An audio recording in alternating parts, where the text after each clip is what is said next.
you think when this was designed, or whoever made this, ever thought it would go on a Trackman launch monitor? A what? What's a Trackman? Right, we're on. Today I'm going to be using my Wilson V6 iron. I'm going to compare it to a club that's 100 years older. So Wilson V6, 2 or 3 years old now. Graphite recoil shaft, stiff flex, lambkin grip. Loft on this, 35 degrees.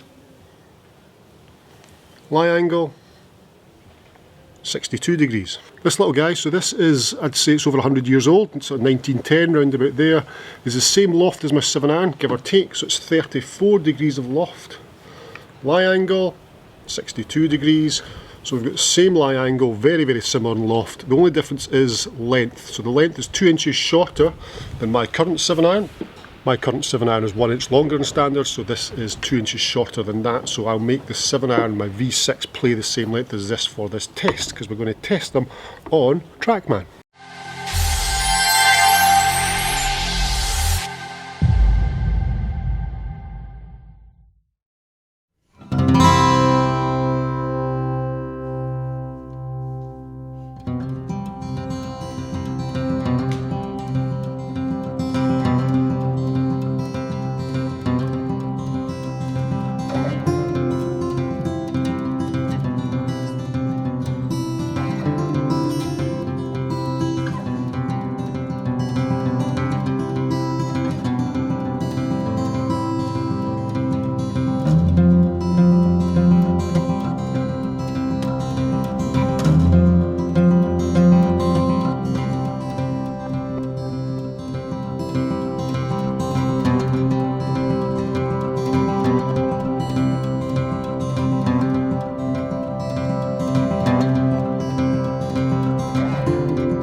So clearly technology has moved on somewhat in 100 years, 110 years or so since this one came out, and we've got different shaft composition altogether. We've got a graphite shaft here, recoil stiff flex versus Hickory shaft.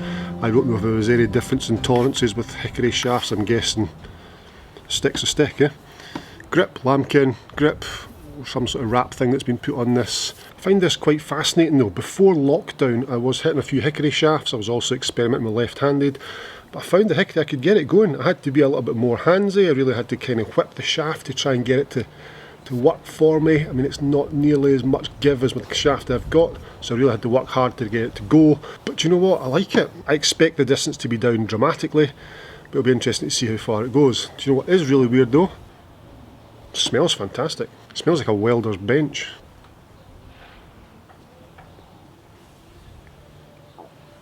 Tastes like it as well. So what numbers are we expecting to see here? Well, I'm guessing trajectory will be down, I'm guessing distance will be down, I'm guessing spin, as this has pretty much 0 grooves in comparison to the V6. I'm guessing that's going to knock the spin off. Having said all that, wouldn't it be brilliant if it performed exactly the same?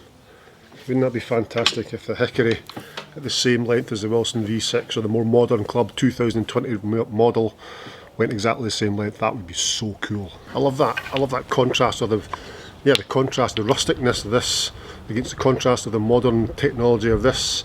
And I mean, how rustic and authentic that is being tested against something like this on a Trackman launch monitor with the Titleist Pro V1X. It's just mind-blowing. It's just not what it's designed to be used for. Be interesting to see how it stands up. Right, we're on. Trackman's all set up. I'm going to hit Wilson first. Let's see how this goes. So as I mentioned, this club is 2 inches longer than this. So 2 inches longer, so I'm going to grip down as far as I can, right to the end of the rubber on my Wilson iron, to make it play as much as possible like the Hickory club. And let's see what we get. So I'm making this, so my 7 irons I normally hit the 7 iron 170. We're on indoor mode here, obviously, gripping down, so I'm expecting this to play, so it's playing about the lengthwise of my 9 iron, but the loft of 7 iron, so should get about 160-ish, which is 8 iron length, 8 iron distance, sorry. Here we go.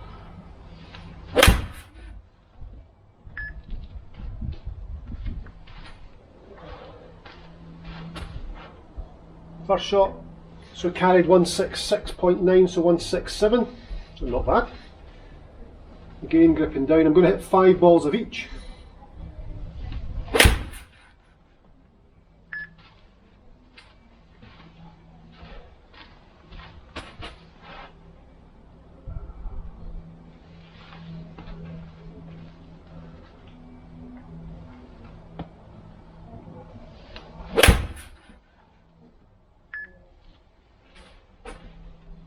That was big, that felt good.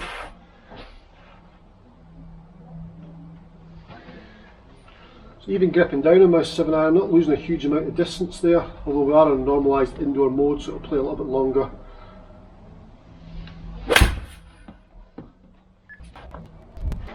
A little bit thin.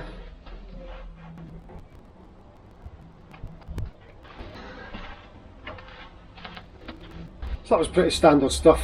Pretty standard stuff there, V6, 7-iron. Now, let's try them, see how we get on.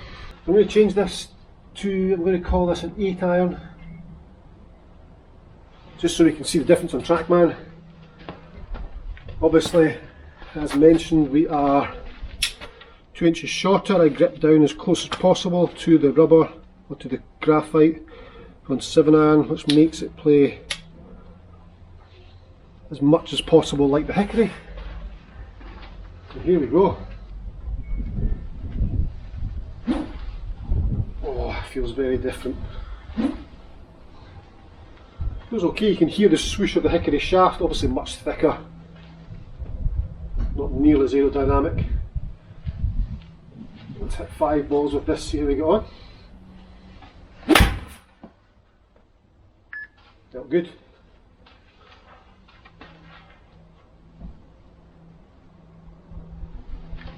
Wow.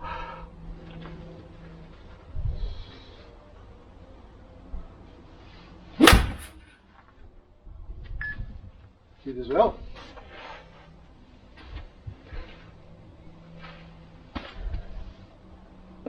Next two, it's actually not that hard. I've played a bit of Hickory golf in the past, so I'm aware of how to kind of make the club work for you. You have to be a little bit more handsy, more armsy to get the shaft to go, but I've kind of got the hang of it. Third shot. There's a big difference between the first and second shot there in distance. That one there felt a lot cleaner. Yeah. So that was not a great strike, so the yardage has dropped off quite a bit there. Yet, had I had my V6 in my hand and hit that strike, I'd have got away with it a lot more. So a lot less forgiving. Shot 4.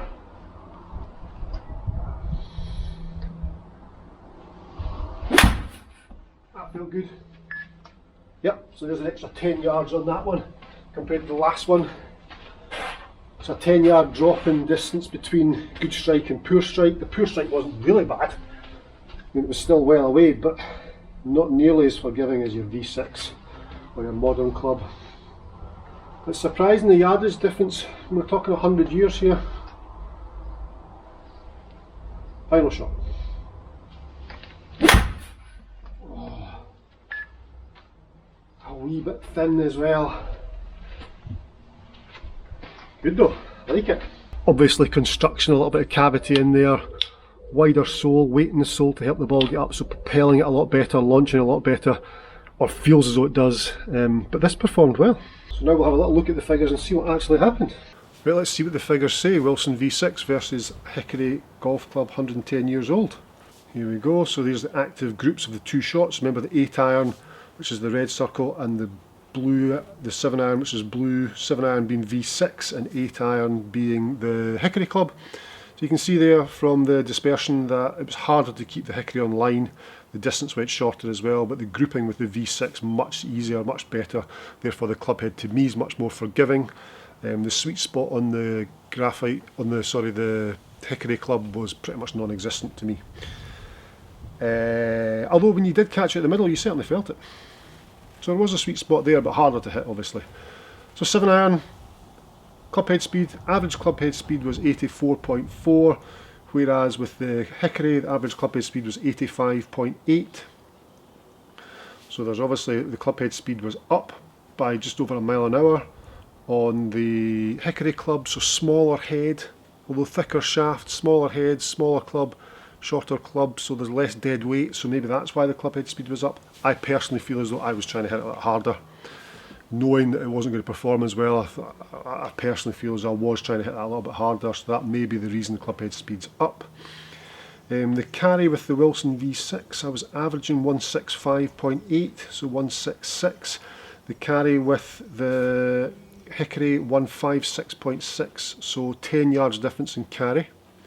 So this is a modern ball, old club, new club, modern ball, modern ball. So if we go back to Hickory with a gutta percha, a feathery, a bramble, obviously that number's coming way down because the ball makes a huge difference in distance.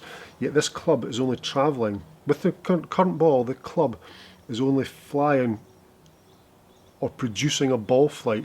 It's only 10 yards shorter, and that over 110 years, that's not a huge advancement. Wow. Spin rate, it's interesting as well. I mean, spin rate on the Hickory, averaging 6.5, 5.9 on the Wilson. So spin rate was up. Managed to get it going. Interesting. One thing I'd like to go back to, we'll go back to trajectory. So you can see there the trajectory on the shots are all pretty much the same. I expected the Hickory club to go lower. I expected there to be less spin, but as we saw before, the spin number was up slightly higher than the V6, spinning at 6.5, whereas the V6 averaging spinning at 6.5929. So spin was up, it matched it with spin. Trajectory was very, very similar. It was just shorter in distance by 10 yards and not nearly as easy to group dispersion wise. It was harder to put on straight on line and the distance was down. Yet everything else performed pretty well.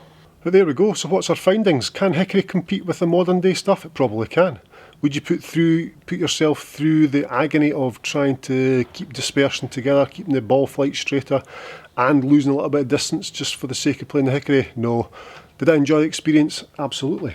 Loved the rawness of it, I loved the rusticness of it, didn't like the taste of it to be honest with you, but certainly going back to a little bit of how golf should have been played back in the day to see how they perform against today's stuff. Interesting, thoroughly enjoyed it. If there's anything else like this you'd like me to do, I've got woods in here as well. Can whack that against my current model. If you've subscribed to the channel, thank you very much. If you've not subscribed, just hit the little button just down there. Thumbs up button as well, that's very, very important, and so is the bell icon. Thanks again, cheers.